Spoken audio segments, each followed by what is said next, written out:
Egypt was an amazing civilization. It was not created by black Africans. I'm sorry. It wasn't? Who created it? People who are white.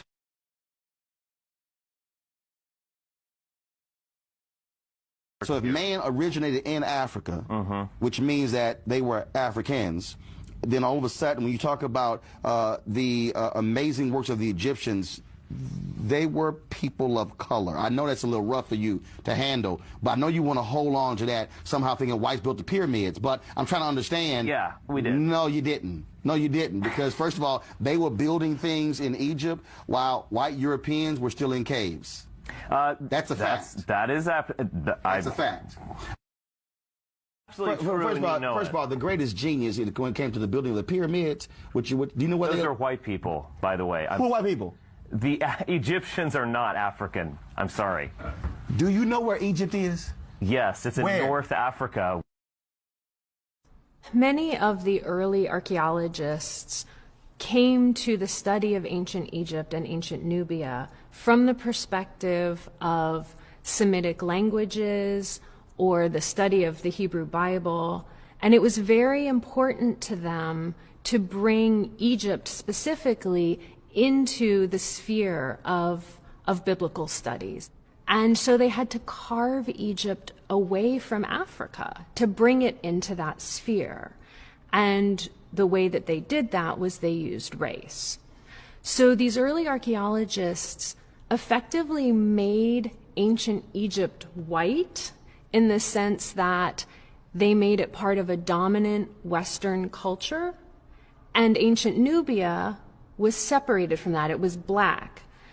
And this was how they took Egypt out of Africa and put it into this Semitic sphere, this biblical sphere.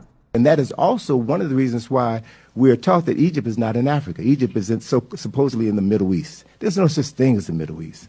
What folk are dealing with is removing Africans from Africa, removing African history from the story of African people, and assigning it to other people, whether that history is political history, scientific history, or religious history. Our story has been stolen and has been used by others to empower themselves, and that's one of the reasons why we are the most physically, emotionally, economically, and spiritually disenfranchised people on this planet, because we don't know our story. We listen to everyone else's interpretation of us, and all of those interpretations present us at our lowest. So until we can step back and be courageous enough to identify that African that is in us and begin to see the world through their eyes, we will always be inferior to others. Those old ideas about black inferiority were completely wrong, without foundation.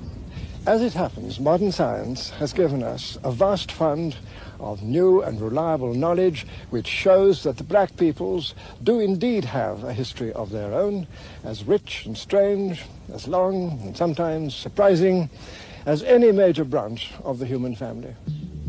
5,000 years ago, this homeland had already become the scene of a civilization in many ways unmatched anywhere else in the ancient world. This is where we have to begin, in the Egypt of the pharaohs, in the African land that was the gift of the god of the Nile. Now, you are right here at the pyramid. The outer casing of these pyramids are 5 tons each, and the inner casing are 50 tons each. This pyramid of Khufu is built in the 4th dynastic period. There were no people at this particular time called Jews who built the pyramids, and definitely not Makan Begin. Makan Begin is an Ashkenazi Jew from Poland, and he stood here right where you are now and said his people built the pyramids.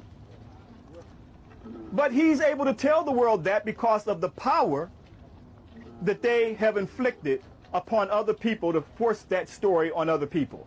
So we come back here to tell the truth.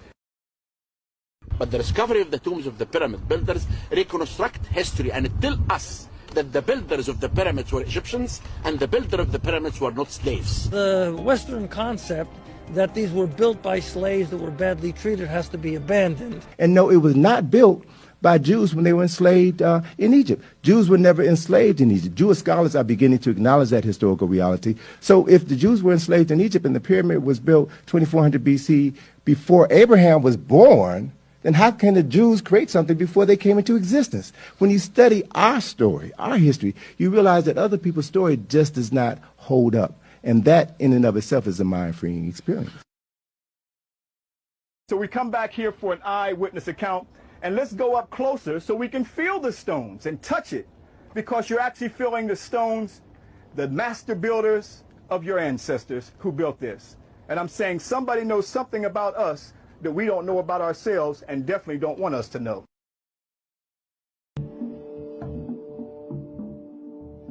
Now the Egyptians call their land Kemet, and they use a piece of charcoal, a burnt piece of wood as charcoal, to symbolize what they mean, the blackest black. And all of their carvings of themselves, they paint their skins dark brown or black. They have white paint, red paint, yellow paint, but they paint themselves blacks.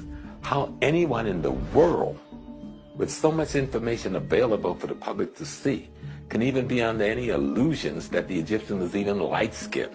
Just when you look at climate and weather, if you go to Egypt, you will notice that the weather is quite hot.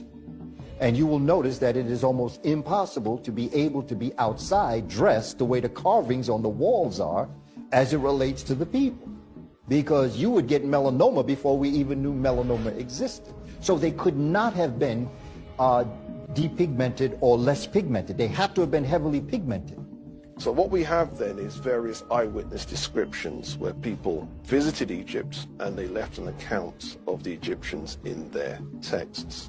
So what you have is people like Herodotus, who describes them as black-skinned and woolly-haired. Galen, who describes them as having short, black, dry, and brittle hair. Not to mention, as Dr. Clark has taught us, where in the world did they do what they did in Africa? He used to say, are you telling me that Eurasians came out of Europe and built Africa up, but never went back to Europe to develop their civilizations the way they did in Africa? Or does it make sense that it was built up in Africa and it was sporadically brought across the globe to China and to Iraq and to Iran and into Europe, where you have the Stonehenge? Would that make better sense? So the answer is, there is no question at this point. Egyptians are black. The real Egyptians are black, because the real Egyptians, they are real Africans. So those people in Lower Egypt, you see in Cairo, Alexandria, and Falahins area, they were mixed between the Turkish, Mamluks, French, English, Romans. So those people who come to attack Egypt in that time, they couldn't come to Upper Egypt, to the south, which we still had the same color, our dark color or black color. Now, just for the education of our viewership, why don't you share with us a breakdown of Egypt as it is today, insofar as blacks or combinations thereof of European descent and what have you? We don't have Egyptians of European descent in Egypt. We have a population which is basically which is basically a mixture of ancient Egyptian blacks who intermarried with Arabs right after the Arab conquest. The ancient Egyptian population was brown and black. For instance, you have a discipline in academia called Egyptology. Now, what is Egyptology? They say, well, it's the study of Egypt. Well, no, it's not the study of Egypt. Egyptology was created by the Vatican in order to make sure that there was a screening mechanism in place to explain away the truth that was being excavated every year, that kept giving them proof of who the ancient Kemites were. So Egyptology and Egyptologists are essentially agents of this information.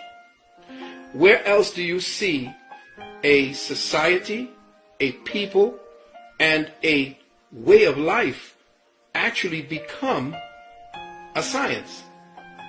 Unless you have specific purposes to make sure that the information that you are gathering on those people are given the proper perspectives to maintain the lie. So you don't get an Americology, you don't get Europology, you don't get Russiaology.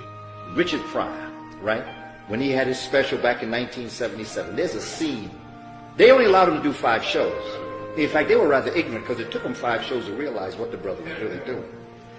Richard Pryor, there's a scene where he goes in to the pyramids, and he is carrying the bags of the archaeologists and the anthropologists who are of European descent.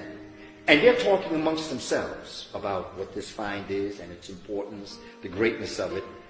And Richard Pryor is in this temple looking all around, and he begins to say, but all these people are black. He said, look at that guy over there, that guy looks like my uncle. And he's just, it's humorous, but what Richard Pryor is actually talking about is that, these are black people in these pyramids, and these are the people that built these pyramids. He's saying, wait a minute, these people... And then all of a sudden, the camera begins to show the anthropologists of European descent, and they start to nudge each other because they realize, hey, the guy carrying the bags is looking around and he's learning some things in here. So very quietly, you see them backing out of the pyramid, right? And Richard Pryor is still there talking about how great the pyramid is, and then all of a sudden, they show you the door close, and all of a sudden the scene goes black. Which means that was the blackout on the information for black folk to understand their history. This is what Richard Pryor was dropping on us in 1977. This is what actually has happened. Richard was telling us, this is what has happened to us. Because as you become conscious, and brother becomes conscious, and as a community we become conscious, the Europeans who know this are beginning to realize. So they're trying to shut the door on us.